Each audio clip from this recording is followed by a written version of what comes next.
vamos a iniciar el pleno, que tiene un único punto en el orden del día, consistente en la aprobación, si procede, del presupuesto de la ciudad en su aprobación inicial para el ejercicio 2025. Tal como se trató en la Junta de Portavoces, el pleno se va a desarrollar de acuerdo con lo previsto en el artículo 75 del Reglamento de la Asamblea. Como es conocido este artículo por parte de todos los miembros y los grupos, no lo voy a repetir. Así es que iniciamos la sesión dándole la palabra a la señora consejera para que defienda el documento de presupuesto de la ciudad para 2025. Buenos días a todos y a todas. Muchas gracias, señor presidente. Buenos días, señoras y señores diputados.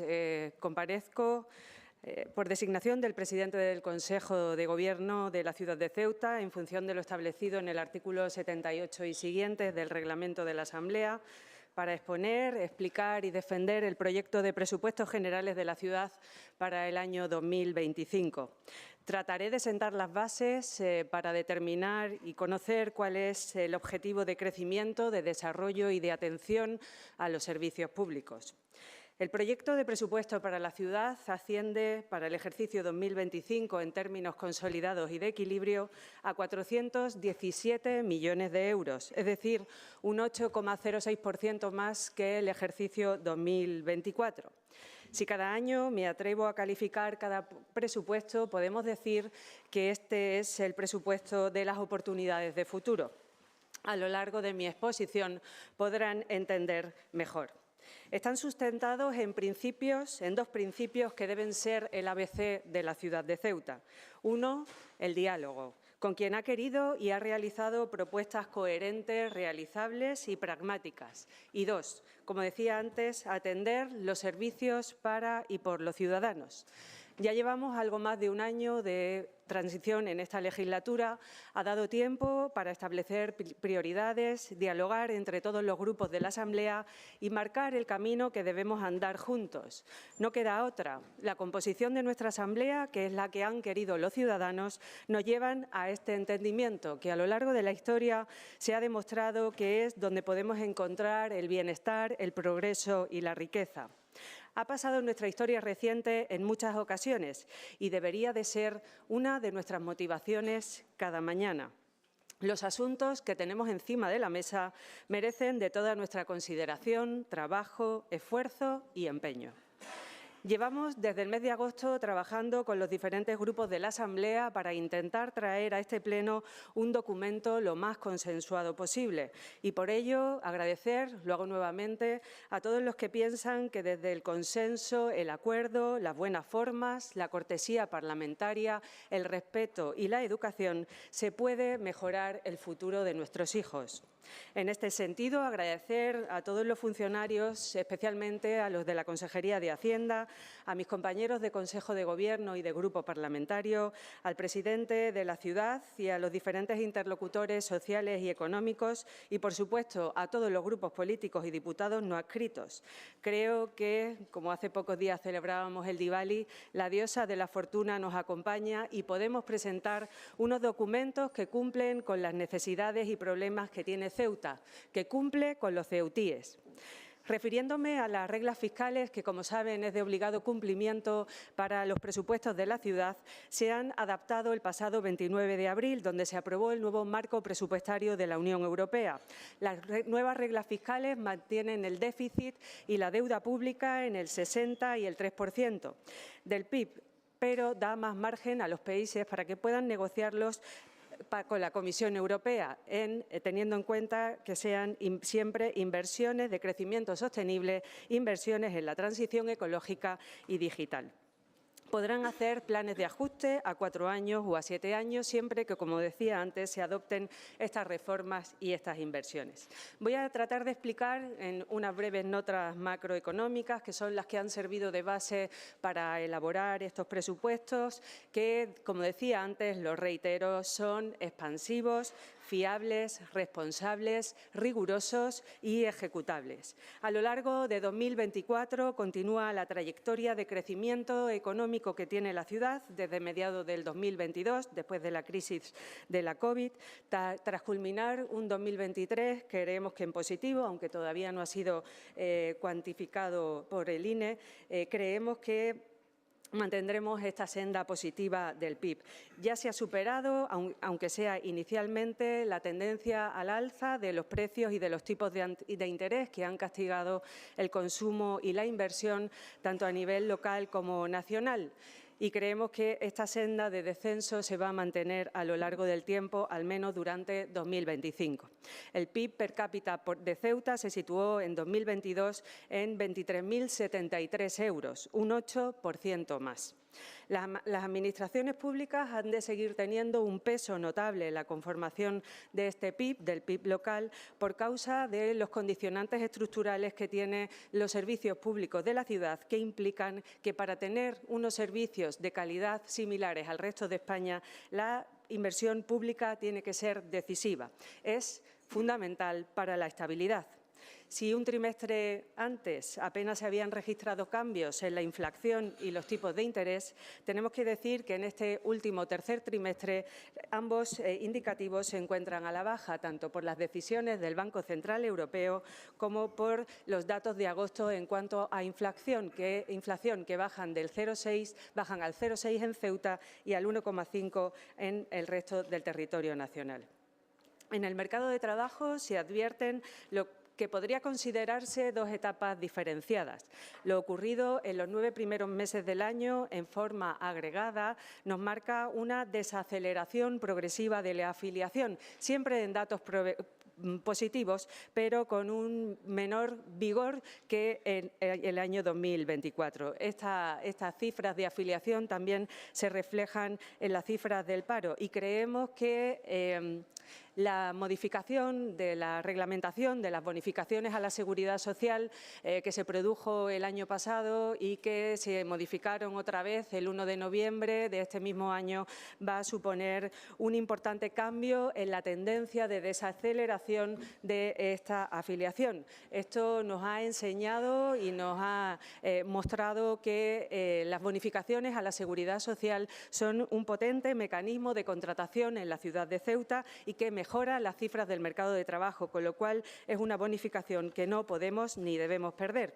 También habrá que ver cómo se desarrollan los planes de empleo, que significan que la ciudad de Ceuta podría perder 12 millones de euros en rentas para los ciudadanos. Creo que a lo largo de la mañana de hoy se producirán algunas reuniones para saber qué van a pasar con estos planes de empleo. En cuanto a las importaciones, decirles que a mes de julio ya estábamos en el 65% de los datos del 2023. Y eso significa que el comercio al por menor ha tenido un incremento del 3,9% y, en términos nominales, un 0,6% en precios constantes. Con lo cual, con todos estos datos, podemos decir que, aunque todavía no tenemos datos del INE en cuanto al PIB de 2023, parece que va a ser positivo. Un dato también relevante es la licitación pública, tanto del 2023 como el del 2024, donde se ha incrementado casi por 4 esta licitación pública, tanto de la Administración del Estado como la propia de la ciudad de Ceuta. Creemos, como decía antes, que estos signos positivos se van a transformar en unos datos positivos en el PIB.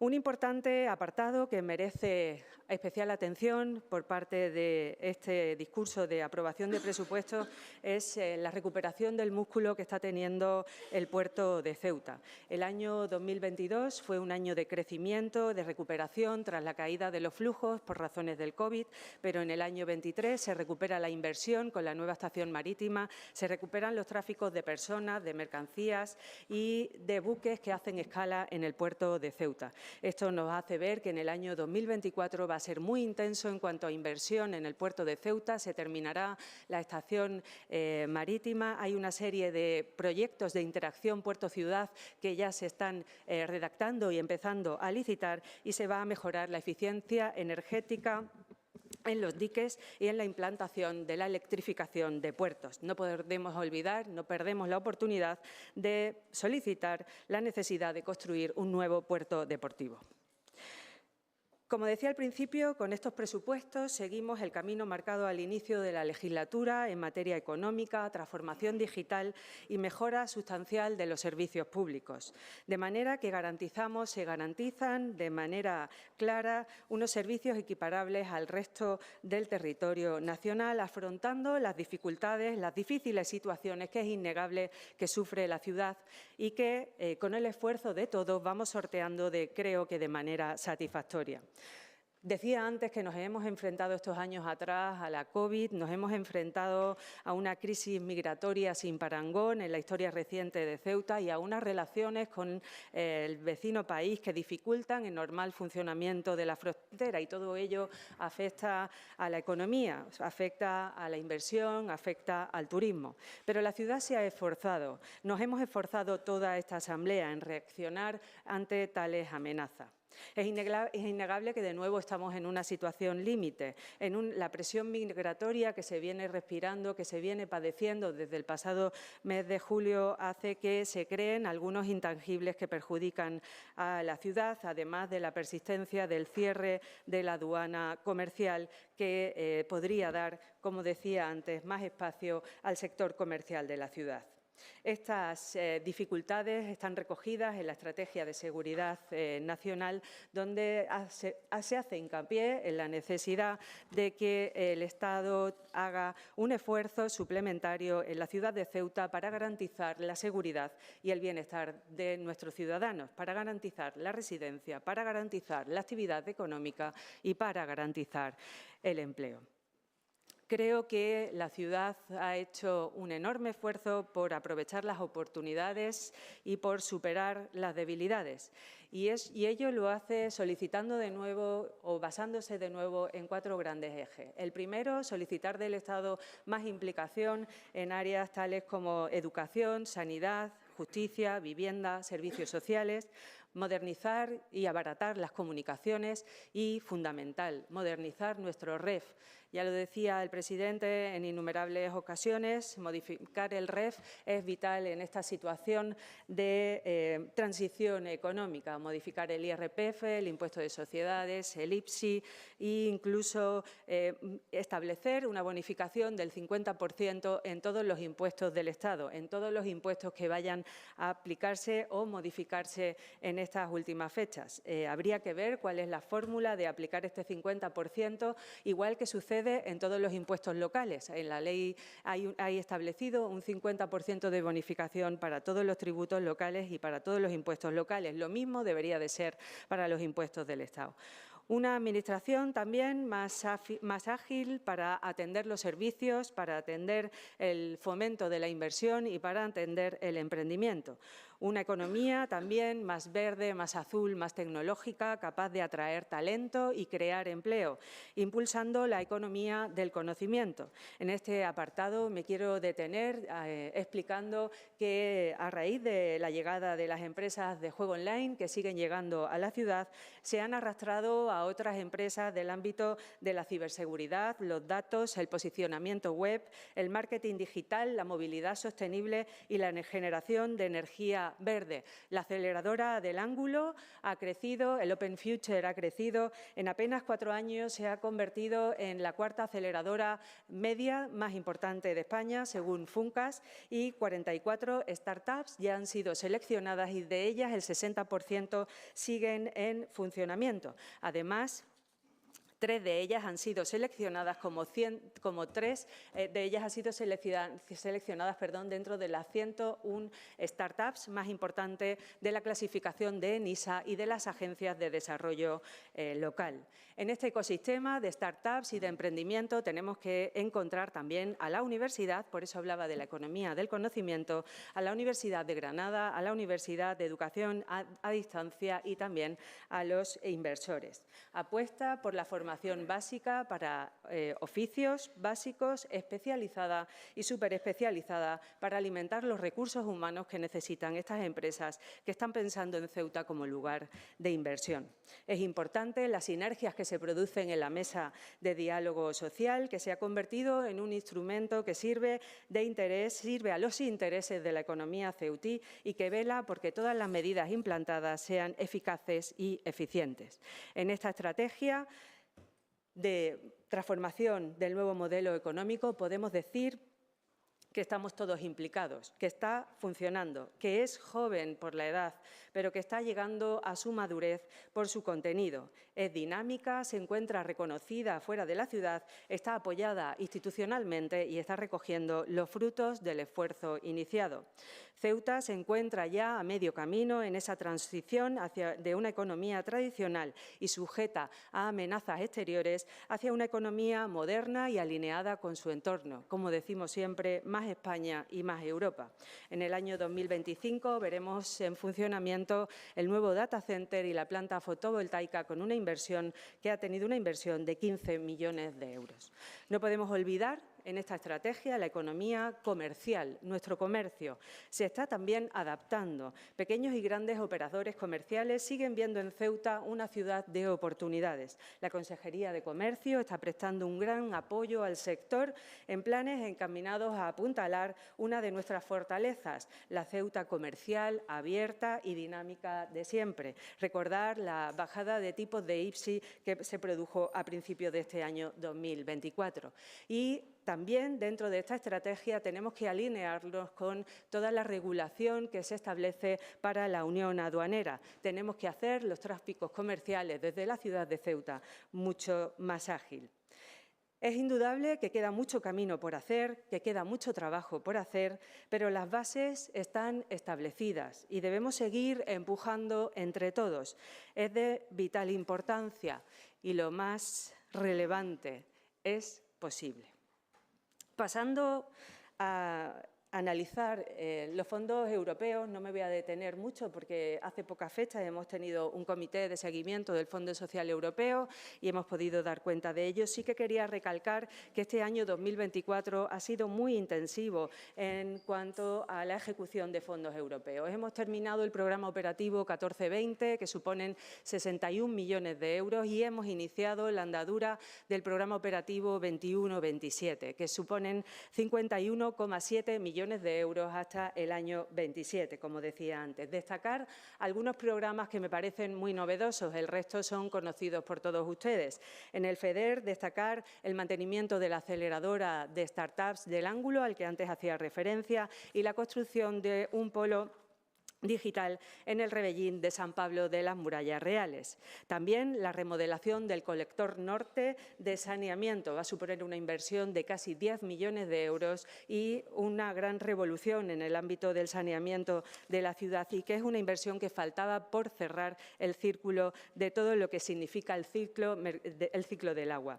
También un centro de innovación y emprendimiento vinculado a la formación profesional y que tiene que ver con la remodelación y construcción de un nuevo polifuncional Mustafa Misian. También en el ámbito del Fondo Social Europeo, un novedoso programa de refuerzo educativo para niños de 0 a 3 años con necesidades especiales, y otro programa también novedoso de atención bucodental para niños desfavorecidos de 6 a 15 años que complementa al Programa Sanitario Nacional. En el programa FEMPA se invertirán 2,8 millones de euros en políticas marítimas, pesqueras y acuícolas. Y en el programa de asistencia material básica, también dentro de fondos europeos, se prevé crear un sistema de apoyo a personas vulnerables a través de la entrega de tarjetas electrónicas que permitan a las unidades familiares seleccionadas adquirir productos de asistencia material básica y participar, esto es lo más importante, en procesos de orientación sociolaboral de los miembros de dicha familia.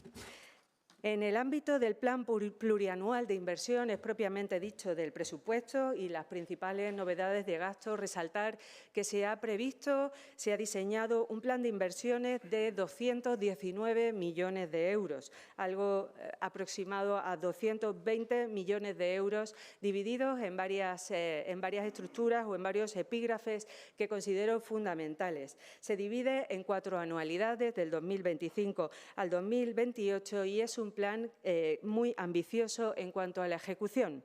Prevé actuaciones en barriadas, es la parte más importante, y también prevé un plan de vivienda que llega hasta los 94,2 millones de euros, previendo una inversión de 60 millones por parte de la ciudad y de 30 millones por parte de la Administración General del Estado.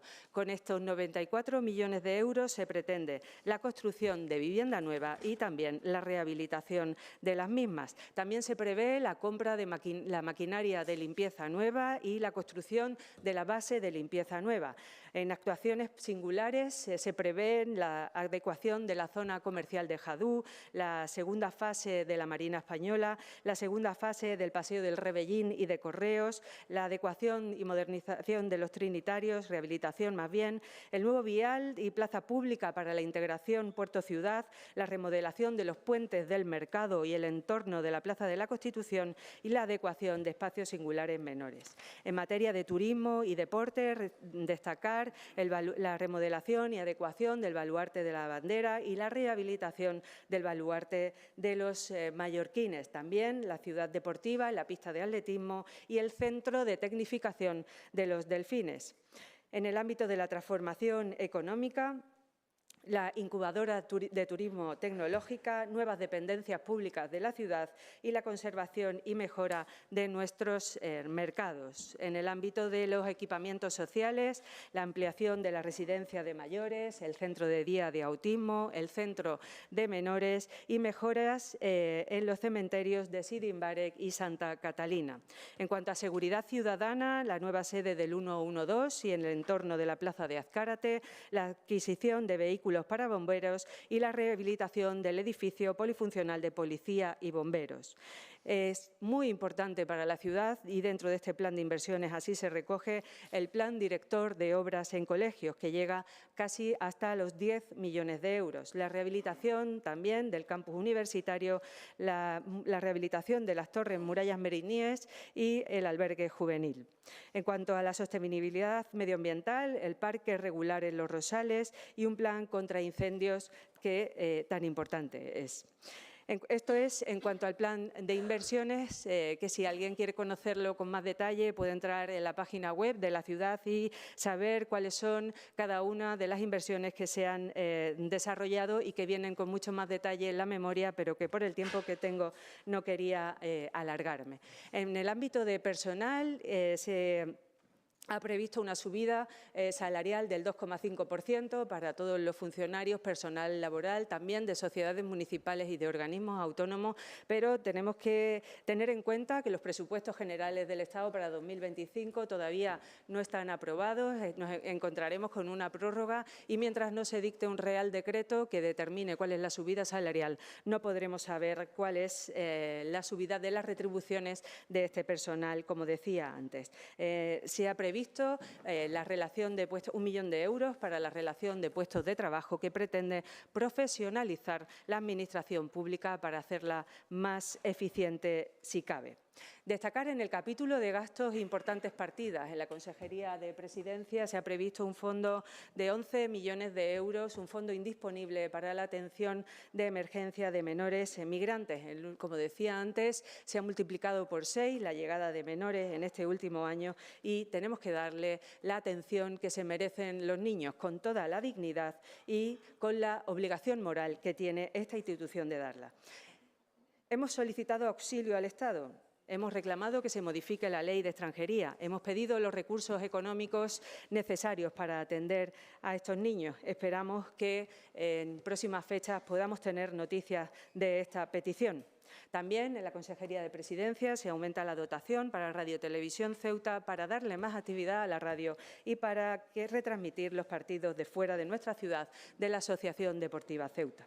En la Consejería de Fomento, Medio Ambiente y Servicios Urbanos se incrementa hasta un 12% el presupuesto en materia de servicios básicos para atender la limpieza, el tratamiento de residuos, los jardines, el ornato, el mobiliario urbano, las playas, el alumbrado público, las vías públicas, incorporando también a Obimace y Obimasa y, por supuesto, a la nueva empresa de limpieza, la empresa Servilince, que empezó a trabajar el pasado 2 de septiembre bajo la gestión directa. Si tenemos en cuenta el presupuesto de las brigadas verdes, que también se debe incluir en esta prestación de servicios básicos, hablamos de aproximadamente 60 millones de euros para atender todo lo que tiene que ver con las barriadas y con la ciudad, que es donde los ciudadanos pasamos gran parte de nuestro tiempo. También se incrementa la dotación, la partida económica para el traslado de residuos a una planta de tratamiento. Se incrementa aproximadamente en un 30%, llegando a los 8,6 millones de euros. Y estamos intentando no tener los problemas que hemos tenido este año y que sea un servicio que tenga continuidad y sin sobresaltos. Se ha aumentado la partida del bono alquiler joven de cara a que mientras se ejecuta el plan de vivienda podamos seguir atendiendo el alquiler de nuestros jóvenes y que puedan paliar de alguna manera los altos precios de la vivienda que tiene Ceuta. También hay que sumar 2 millones más que se incorporan a la sociedad pública angevicesa para mejorar el transporte público de autobuses y atender el búho nocturno que ya se aprobó recientemente en el Pleno de la Asamblea. En el ámbito de la Consejería de Economía y Transición Económica y Transformación Digital, hablar de la economía del conocimiento, de la inversión en empresas que tienen que ver con la ciberseguridad, el e-commerce y las empresas de infraestructuras tecnológicas. También un convenio de colaboración con la Universidad de Granada y con la entidad pública empresarial ENISA para poder realizar préstamos participativos a startups y empresas que necesiten financiación. En esta partida hablamos de 2,4 millones de euros. También se va a habilitar en Procesa una partida para realizar talleres de empleo joven por importe de 700.000 euros, que ya también se realizó este 2024, y una partida de 300.000 euros para atender a los comercios que se van a ver afectados por la obra de rehabilitación y modernización en Jadú, de cara a que podamos solventar de alguna manera aquellas situaciones perjudiciales que van a sufrir. Ya lo hicimos en Teniente Coronel Gautier o en la Gran Vía cuando se acometió su modernización.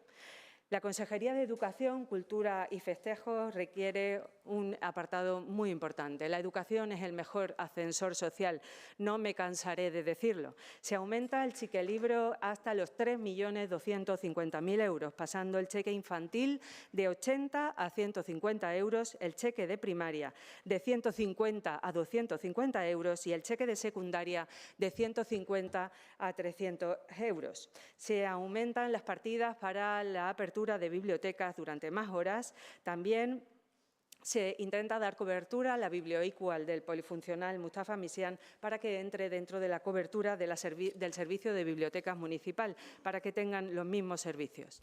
Se prevé también una partida de 130.000 euros para que la totalidad de las guarderías y plazas de guarderías de la ciudad sean gratuitas. Y también se incrementan en 150.000 euros los campamentos de verano y escolares. La atención en el mantenimiento de los colegios adquiere una relevancia importantísima. Se ha previsto por parte de la Consejería de Educación incrementar la partida de mantenimientos en colegios en 50.000 euros y dotar una partida de 200.000 euros para la prevención de incendios en nuestros centros escolares, lo que hace que se multiplique de manera exponencial la atención que se hace desde la ciudad de Ceuta. A esto habría que sumarle el plan director en colegios y la importante inversión que ya se está realizando este año, que llega casi al 1.600.000 euros en obras en rehabilitación de los mismos. También se ha incrementado el contrato de limpieza en los centros escolares en 300.000 euros, llegando a los 2,4 millones de euros. Se ha previsto lo real y necesario para el ámbito de festejos y cultura, y se han incrementado las subvenciones a las comunidades religiosas en un 40% aproximadamente. Entendemos que es fundamental trabajar en la convivencia intercultural, creando vínculos de fraternidad entre todas las comunidades religiosas de Ceuta. Es un símbolo de unidad y de respeto que debe ser cuidado y mimado por las administraciones. En cuanto a la Consejería de Sanidad y Servicios Sociales, recalcar el importante esfuerzo que se va a hacer para atender a nuestros mayores. Se refuerzan las cantidades que se asignan a la residencia Nuestra Señora de África y también a aquellas que son plazas concertadas a través de la propia Consejería, incrementándose en aproximadamente 600.000 euros cada una de estas partidas. También se incrementa la partida del convenio con la entidad San Francisco de Asís y también las actividades que realizan nuestros mayores. El contrato de asistencia en domicilio también se incrementa en 330.000 euros, llegando a los 2,1 millones de euros. El plan Corresponsables pretendemos que pueda atender las aulas matutinas y vespertinas para mejorar la conciliación de los padres y las madres. Y también hay que tener en cuenta que se ha previsto incrementar la dotación de aquellas entidades que hacen una labor asistencial de primera necesidad, como son Luna Blanca, el Banco de Alimentos, Cáritas y Cruz Blanca. Ellas 4 incrementan su dotación aproximadamente en 300.000 euros, llegando a los 1,8 millones de euros entre las 4. Una novedad muy importante dentro del ámbito de los servicios sociales y que significa un cambio en la concepción es el encargo del Centro Digital Atraxatec por importe de 230.000 euros. Se trata de poder dar atención a aquellas personas que necesiten adquirir competencias digitales para mejorar su empleabilidad. Creo que es un programa muy innovador que va a significar un cambio importante en la atención que le damos a las personas. A las personas y que se merecen las personas. También un convenio que se ha firmado hace breve fecha, una adenda con Luna Blanca para atender a aquellas personas que se encuentran sin hogar. En la actualidad hay 17 personas en esta situación y se les está ofreciendo una atención básica para poder cubrir sus necesidades básicas de alimentación e higiene. Decir en este apartado que la consejera está muy empeñada en construir un albergue que atienda a estas personas sin recursos y sin hogar y que tiene una dotación de 2,1 millones de euros dentro del plan de inversiones para poder acometer este albergue. Otra parte importante que no podemos olvidar es la política zoosanitaria. En el ámbito zoosanitario también se ha hecho un esfuerzo llegando a los 500.000 euros para incrementar los contratos de sanidad animal y también el control de gatos, aumentando su dotación, como decía antes. En el ámbito de la Consejería de Turismo, Comercio, Deporte y Empleo, en turismo se incrementan hasta 700.000 euros las dotaciones para seguir atendiendo el talón descuento, el abaratamiento del transporte marítimo, el abaratamiento de atraques en el puerto deportivo, la promoción exterior del destino de Ceuta y la bonificación al transporte aéreo para no residentes, llegando al 65%. En el ICD se reconocen las entidades que han ascendido a categoría nacional, darles la enhorabuena a la Real Sociedad de la Pantera de Fútbol Sala, al Club Natación Caballa y al balonmano Ramón y Cajal. Y también se le da mucha más amplitud a actividades dentro del Diaflor, poniendo en marcha más actividades de natación, más actividades para los usos polivalentes de las salas y fomentando la participación en deportes como el fitness, el yoga y las artes marciales, teniendo muy en cuenta que el deporte es básico para promocionar la salud y para beneficio social de nuestros jóvenes. Un apartado importante, por fin acometemos una solución a la sociedad Puerta de África. La dotamos con 2,1 millones de euros para poder acometer la licitación del inmueble, de cara a que podamos valorar esa licitación sin el coste de personal, al que se le harán encargos desde otras consejerías para que puedan tener donde desarrollar su labor profesional. Creo que es una importante solución al Hotel Puerta de África que necesitaba de esta inversión. Y también destacar, y veremos cómo se van desarrollando a lo largo del 2025, que no se ha previsto ninguna partida para el plan de empleo, ninguna partida presupuestaria para el plan de empleo de 2025, en previsión de que la Administración General del Estado va a modificar el Real Decreto que nos obligó este año a dotarlos con 1,4 millones de euros para al menos poder contratar 290 trabajadores y cubrir el ámbito educativo, otra vez el ámbito educativo. En definitiva, voy terminando, después de años donde hemos tenido que invertir nuestro esfuerzo en sortear 2 crisis a las que nunca antes nos habíamos tenido que enfrentar, hemos sabido rehacernos y con estos presupuestos damos aire a nuevas oportunidades de futuro. Damos aire a los ceutíes para que juntos, en convivencia, construyamos un futuro de prosperidad. Lo decía antes, es posible, realizable y los que aquí estamos vamos a dejarnos la piel, que nadie lo dude. Gracias de nuevo a todos y todas por el esfuerzo. Gracias a los grupos políticos, a los diputados no adscritos, a los funcionarios de la Casa, muy especialmente al interventor, don José Caminero, al que quiero reconocerle expresamente su trabajo, entrega, dedicación y empeño al servicio de Ceuta y agradecerle personalmente su ayuda. He aprendido muchísimo de él. Al presidente, compañeros de Consejo de Gobierno y de Grupo Parlamentario, gracias a los medios de comunicación y sus profesionales y gracias también, por supuesto, a quienes nos están siguiendo desde casa. Muchas gracias. Muchas gracias, señora Chandiramani.